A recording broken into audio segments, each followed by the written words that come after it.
Hey, Andy here from buildahottub.com. In this video, we're going to catch up with Jody and his DIY hot tub build in Northern Ireland. So let's go ahead and take a look.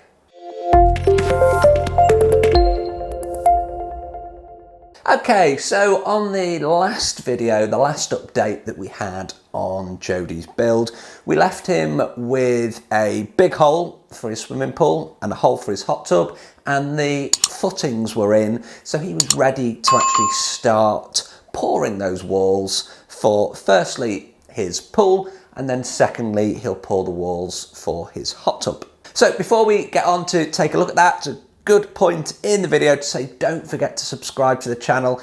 Hit me up in the comments if you've got any questions at all or if you need any help with your own project. And of course, don't forget to give me a like. Okay, so with the footings poured, it was time for Jody to start work on the walls. Now, the method that he's actually using is kind of shuttering, or it's forming those walls, and he's not doing it as a monopour.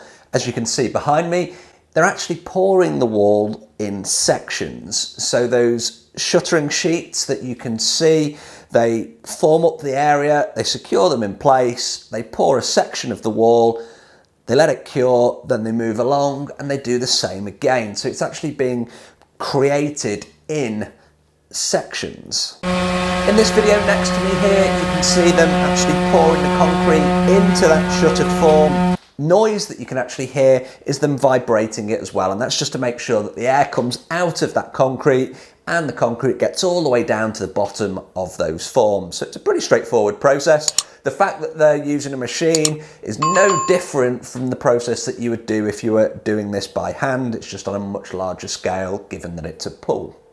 So as you can see behind me, the walls are going in very nicely, and you can also see that Jody's put a little bit of the plumbing in. So he's not put huge amounts of the plumbing. We've got the drains in for the bottom drains, sort of the lower drains on the actual floor of the pool. They're already in place, basically because the pipes need to be poured into the floor.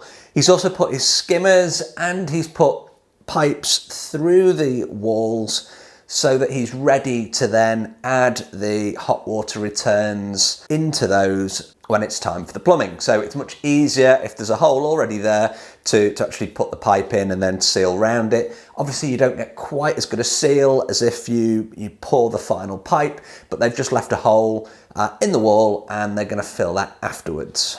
So time for a bit of drone footage from Jody here, and as you can see behind me, it's pretty cool. You can really get a good view of the kind of scale of this project. And as I said, this is one of the craziest projects I've certainly been involved with, just from the design that Jody's looking to put out there, and it really is coming together very nicely indeed. So as you can see behind me, he's got around half of the walls in, and he's expecting to be able to finish the walls and pour the hot tub in the next week or so. As always, don't forget to subscribe to the channel. I hope you found this short video update useful, and I will see you on the next video. If you've liked this video, please do like, share, and subscribe to the channel. I'll see you on the next video.